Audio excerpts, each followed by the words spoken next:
Perkenankan saya membacakan untuk pemateri ketiga Dr. Rubiana Soekardi, spesialis anak konsultan yang merupakan staf divisi kardiologi Departemen Pediatri Fakultas Kedokteran Universitas Indonesia. Beliau menempuh pendidikan umum di Fakultas Kedokteran Universitas Udayana, kemudian pendidikan dokter spesialis anak pada Fakultas Kedokteran Universitas Udayana, fellowship kardiologi di Universitas Indonesia, konsultan kardiologi anak di Departemen Institut Jantung Negara Kuala Lumpur, program PhD pada Universitas Indonesia, dan SEPIA Graduate Diploma of Cardiology Electrophysiology di Sydney, Australia, serta Electrophysiology and Ablation Clinical Training di Taipei Veteran General Hospital, Taiwan.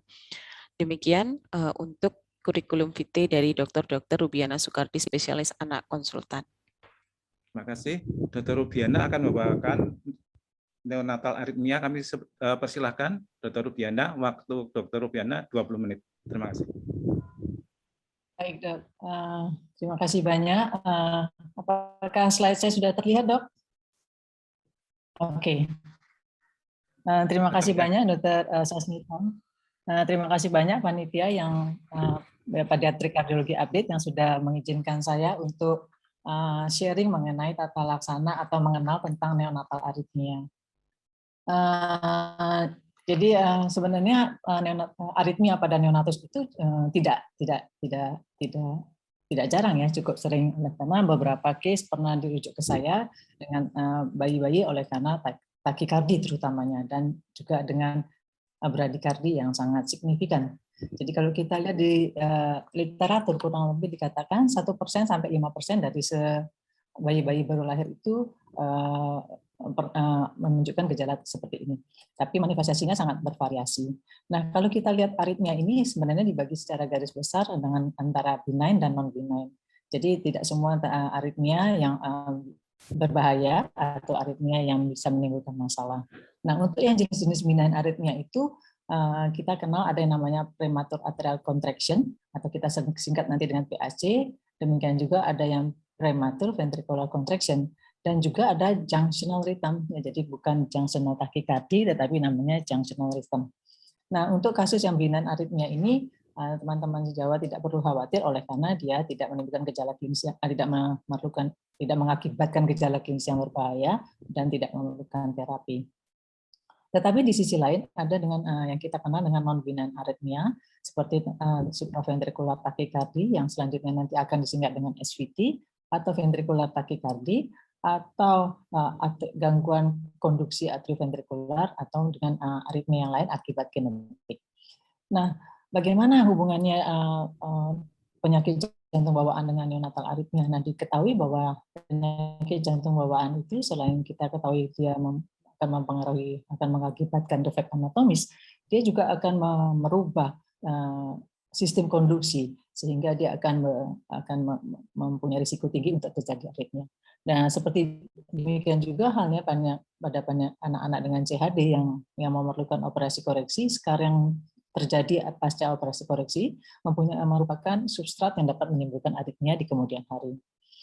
Nah, demikian pula juga sering sekali tata laksananya berbeda oleh karena memang substratnya berbeda antara aritmia yang terjadi pada anak-anak ataupun aritmia yang terjadi pada terutama oleh karena jantung normal dan penyakit jantung bawaan. Apa yang ingin saya sampaikan hari ini kurang lebih adalah bagaimana sedikit understanding, pengenalan tentang clinical presentasi, apa saja etiologi yang akan bisa mengakibatkan aritmia ini, bagaimana tata laksana aritmia tanpa penyakit jantung bawaan, dan bagaimana tata laksana selanjutnya untuk pasien-pasien yang pernah kita jumpai atau bayi-bayi baru lahir dengan masalah aritmia. Nah, kita masuki yang pertama dengan non-benign aritmia. Seperti dikatakan tadi, kita non-benign aritmia itu terutamanya yang sering dijumpai pada fase neonatus adalah premature contraction. Jadi, yang kita kenal, yang prematur kontraksi ini bisa berasal dari atrium atau bisa berasal dari ventrikular. Nah, biasanya nanti teman-teman bisa lihat yang kita kenal ada namanya polanya begini, jadi satu sinus, kemudian satunya prematur contraction, atau trigemini, yaitu prematur contraction-nya terjadi pada beat yang ketiga. Atau kita kenal kalau dua prematur contraction yang berturut-turut kita kenal namanya couplet. Nah, PAC ini bisa ditemui pada kurang lebih 51% dengan bayi baru lahir. Tampak kadang-kadang pada EKG heart rate-nya atau pada monitor tampak heart rate-nya irregular yang sering menimbulkan kadang-kadang pertanyaan dari teman-teman sejawat atau dari dokter umum yang melihat bayi-bayi baru lahir. Nah, sering sekali isolated TPS ini diketahui bahwa penyebabnya oleh karena ada tidak keseimbangan elektrolit, bisa juga harus dicek adakah tidak hipoglikemia atau hipoksia, dan kemungkinan juga ada hipertiroidisme. Sekali lagi, PAC ini tidak berbahaya dan tidak memerlukan terapi, tetapi kita harus mencari penyebabnya.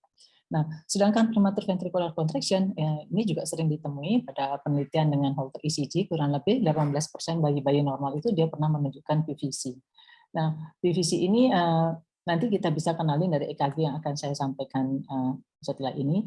Nah, penyebabnya adalah biasanya bisa oleh karena ada penyakit jantung bawaan, bisa oleh karena adanya inflamasi, atau kan ada gangguan elektrolit dan sebagainya. Nah, kita ketahui bahwa yang dimasukkan dengan kriteria PVC yang sering itu apabila dalam 1 jam ada 60 bit PVC yang tampak pada ECG ataupun pada monitor. Nah, lagi-lagi asimptok frequent PVC ini berbeda halnya dengan dewasa. Dikatakan kalau pada dewasa itu dia di atas 10%, 15% sudah harus diterapi oleh karena dia bisa menimbulkan kardiomiopati, tetapi pada neonatus tidak perlu oleh karena biasanya dia akan hilang sendiri dan mempunyai prognosis yang baik. Nah, ini adalah gambaran yang bisa saya sampaikan tadi. Ini adalah menunjukkan adanya PVC. Seperti kita ketahui, PVC itu akibat adanya fokus baru di luar atrium, di luar sinus yang timbul, yang bisa mengindus atau bisa menimbulkan kontraksi dari ventrikel. Nah, seperti contohnya pada gambar ini, PVC atau fokus itu berasal dari ventrikel di bagian basal, dan teman-teman bisa membedakannya dengan irama sinus yang lain oleh karena tampak QRS yang lebar. Kenapa QRS-nya lebar? Oleh karena kontraksi ventrikel ini dirangsang dari ventrikel, bukan dari sistem His-Purkinje system. Nah, demikian juga dengan PAC, di sini kita bisa melihat PAC itu timbul apabila ada fokus lain yang bisa mengindus atau bisa menimbulkan kontraksi atau menimbulkan penghantaran elektrik itu di luar sinus. Ya, jadi oleh karena ada sumber baru, contohnya di sini, dia akan merangsang AV node sehingga menimbulkan kontraksi. Oleh karena dia berasal dari atrium dan tetap konduksi ventrikel itu berasal dari His-Purkinje system, maka gelombang QRS-nya atau durasi QRS-nya sama seperti kalau dia berasal dari SA node atau dari AV node junction. Jadi teman-teman bisa bedakan, dan ini tidak berbahaya ya. Jadi ini yang kita namakan trigemini PAC, oleh karena bit yang ketiga baru tampak PAC. Nah, kemudian kita masuk dengan yang neonatal tachyarrhythmia. Neonatal tachyarrhythmia secara garis besar dibagi yang berasal dari supra, yaitu berasal sumber aliran listrik tambahannya berasal dari atas atau di atas di proksimal dari AV groove ini. Kemudian juga atau enggak sumber aritmianya berasal dari ventrikel yang kita kenal dengan ventricular tachycardia. Nah, SVT ini juga dijumpai kurang lebih dari 1 sampai 200 atau sampai 250 neonatus pernah mengalami kejadian SVT ini. Nah, seperti disampaikan tadi, takikardinya dari mekanisme yang melibatkan bagian atas dari bundle of His. Nah, sebagian besar 40% dari SVT ini biasanya terjadi pada 1 bulan sebelum usia 1 bulan. Nah, dikatakan bahwa ada hubungan yang terbalik antara serangan SVT pertama dengan kecenderungan untuk berulang. Jadi dikatakan kalau dia makin awal terjadinya SVT, maka kecenderungan berulangannya lebih kecil dibandingkan apabila SVT-nya terjadi lebih pada usia misalnya di atas 1 tahun atau di atas usia 5 tahun, maka kejadian SVT berulangnya akan lebih besar dibandingkan apabila terjadi pada usia neonatus. Nah, patofisiologinya bagaimana? Jadi sudah barang tentu ini sedikit mengingatkan bagaimana sistem konduksi pada jantung kita. Sumber utama adalah SA node, kemudian dia akan untuk mengaktifasi atrium kiri, dia akan menggunakan sistem konduksi yang kita kenal dengan jalur Bachmann, akan kemudian ada yang bergerak ke anterior, ada ke posterior sebelum sampai di AV node. Nanti dari AV node dia akan menembus atrioventricular junction ini oleh jaringan atau fiber dari His sebelum untuk berdistribusi melalui right bundle branch maupun left bundle branch untuk mengaktifasi ventrikel kanan dan ventrikel kiri secara simultan. Nah, bagaimana mekanisme sampai terjadi supraventrikular takikardi? Nah, di sini pasti teman-teman mungkin masih ingat apabila takikardi itu bisa berasal dari dua mekanisme yang paling sering. Satu, oleh karena adanya accessory pathway. Jadi apabila ada accessory pathway yang bisa berasal dari kanan maupun dari kiri, maka jalur sinus yang normal yang harusnya dari SA node ke AV node dan kemudian ke Dis-Purkinje system, tetapi apabila ada jalur accessory pathway dan ada fokus yang baru atau ada prematur atrial kompleks. Prematur atrial kompleks ini, impuls yang baru ini, dia tidak lagi melewati sana, tetapi dia akan melewati accessory pathway untuk membuat sirkulasi atau gerakan reentran atau sirkulasi accessory pathway, tetapi dia mempunyai pathway di dalam AV node-nya, sehingga lagi-lagi pada keadaan normal dari sinus dia akan mengikuti jalur fast pathway yang kita kenal, tetapi apabila ada irama tambahan, ada prematur atrial kompleks, maka dia tidak bisa lagi mengikuti jalur yang normal, tetapi dia mengikuti jalur slow pathway untuk membuat sirkuit reentran sehingga menimbulkan supraventrikular takikardi atau takiaritmia. Nah, untuk atrioventricular reentral takikardi atau AVRT, ini adalah suatu istilah yang apabila reentry-nya itu menggunakan accessory pathway. Jadi ini juga paling sering dijumpai pada bayi, kurang lebih 70% SVT itu oleh karena adanya accessory pathway. Ya, jadi kita tahu sirkuitnya bagaimana. Apabila ada PAC, maka dia akan bergerak menggunakan jalur AV node, kemudian akan berputar, dia akan naik menggunakan jalur accessory pathway untuk membuat sirkuit reentran. Ya, sebagai teman-teman ketahui, kalau seseorang itu mempunyai jalur accessory pathway ini seperti jalan tol. Jadi apabila ada impuls datang dari listrik itu lebih senang lewat jalan tol dibandingkan jalan AV node. Oleh karena apabila dia harus lewat AV node, dia akan mengalami delay di sini, baru didistribusikan ke ventricle. Tetapi apabila ada accessory pathway, maka jalur dari sinus pertama-tama akan turun ke ventricle menggunakan accessory pathway, kemudian dia juga akan mengaktifasi AV node dan collide sehingga menimbulkan depolarisasi ventricle. Nah, oleh karena dia jalurnya begitu cepat, oleh karena tidak ada halangan di sini, maka sudah barang tentu ventricle ini akan di-induce secara cepat sehingga menimbulkan PRS kompleks yang sempit. Gitu ya. Nah, oleh karena kita tahu dia mengaktifasi secara retrograde melalui accessory pathway pada saat SVT, maka kita akan lihat nanti ada gelombang P yang terbalik oleh karena dia tidak diaktifasi lagi dari sinus, tetapi dari accessory pathway yang retrograde ke atrium. Nah, ini adalah contoh salah satu apabila teman-teman sejawat lihat ini sangat cepat ya, dan QRS-nya sangat sempit, mungkin kurang dari 0,4 second gitu ya. Dan ini kita lihat kurang lebih 245 dan sangat reguler.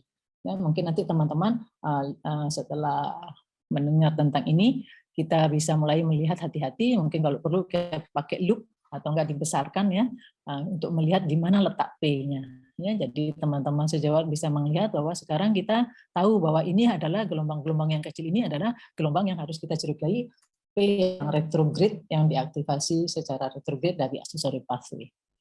Nah, kemudian supraventrikular yang kedua yang sering juga terjadi adalah apabila dia memiliki dual pathway di AV nodal ini. Itu yang kita kenal namanya atrioventricular nodal reentrant takikardi. Ini lebih sedikit kejadiannya dibandingkan yang SVT akibat accessory pathway. Nah, pada gambar ini menunjukkan bahwa seperti dikatakan tadi, jalur yang utama apabila sinus dia akan datang melalui fast pathway ya, untuk ventricle, untuk distribusi ke ventricle. Tetapi apabila ada PAC, prematur atrial kompleks, prior to material beat, maka dia tidak bisa lagi melewati fast pathway oleh karena dalam keadaan refraktor, tetapi dia akan menggunakan slow pathway untuk berputar-putar selanjutnya dan menimbulkan takikardia. Nah, sekali lagi oleh karena waktu tinggal 5 menit ya. Oke, Dok. Oleh karena cepatnya, maka kita akan lihat ya QRS-nya sangat sempit. Ini contohnya, nanti teman-teman bisa lihat bahwa ini takikardia yang sangat cepat, ini adalah gelombang QRS-nya, dan teman-teman lihat bahwa P-nya ini sekali lagi terbalik dan dekat sekali dengan QRS-nya. Nah, takikardia yang kedua adalah yang sering lagi adalah atrial takikardi. Di sini sama saja, dia akan turun melalui His-Purkinje system sehingga menimbulkan neuro QRS, dan sekali lagi gelombang P-nya akan terbalik, tetapi dia akan lebih jauh dibandingkan dengan daripada AVRT maupun AVNRT. Nah, demikian juga atrial ektopik takikardi, mungkin ini teman-teman tidak bisa sulit membedakan dengan SVT yang lain, tetapi nanti ini gambaran kompleks P yang berbeda itu akan bisa dilihat apabila kita melakukan blok sementara di AV node dengan pemberian obat adenosin. Nah, junctional takikardi apa itu? Sama saja ya, apabila ada fokus lain di bawah AV nodal sehingga dia bisa menimbulkan sirkuit reentrant. Nah, ini adalah salah satu contohnya. Sama-sama semua kelihatan cepat, sama-sama semua kelihatan runcing ya. Jadi saya bisa memahami bahwa ini tidak mudah memahami buat teman-teman sekalian. Nah, kalau ini mungkin lebih gampang oleh karena kita melihat dengan sangat jelas dan kita kenal dengan namanya irama flutter oleh karena sirkuitnya besar, ya, oleh karena dia berasal dari dia akan melingkari seluruh dinding atrium, maka gelombangnya besar-besar. Kalau ini akan mudah dikenali oleh teman-teman sejawat sekalian. Jadi jangan lupa ini juga termasuk yang sering kita jumpai sebagai penyebab SVT pada neonatus. Nah, etiologinya bermacam-macam ya. Kita harus juga cek ini. Ada beberapa misalnya demam, sakit, anemia dan sebagainya. Demikian juga ada penyebab-penyebab lain di luar masalah jantung atau misalnya itu yang kita harus cek yang bisa mengakibatkan SVT. Klinisnya bagaimana? Bisa bervariasi. Ada yang collapse, ada yang restlessness gitu ya, ada yang nggak bisa minum dengan baik, dan ini atau datang dengan dalam keadaan gagal jantung. Nah, diagnosisnya pakai apa? Sudah barang tentu kita harus menggunakan ECG. Sebaiknya kita mempunyai gambaran ECG pada saat sinus maupun pada saat takikardia. Oleh karena nanti kita bisa melihat bagaimana morfologi gelombang P pada saat dia sinus maupun pada saat SVT. Nah, ekokardiografi juga penting, oleh karena kita harus mengevaluasi fungsi jantung, fungsi ventrikel terutamanya, dan melihat ada tidaknya penyakit jantung bawaan. Dan demikian juga pemeriksaan darah.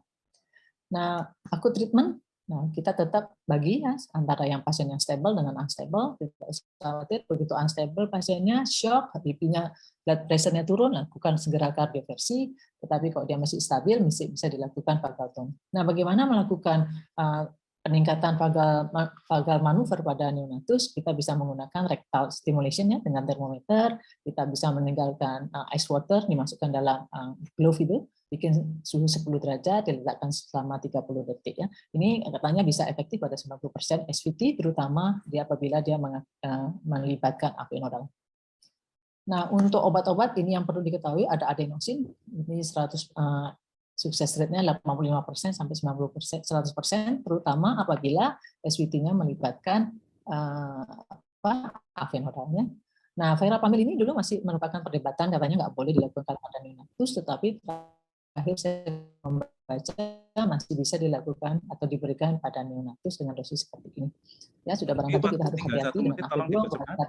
Baik, Dok.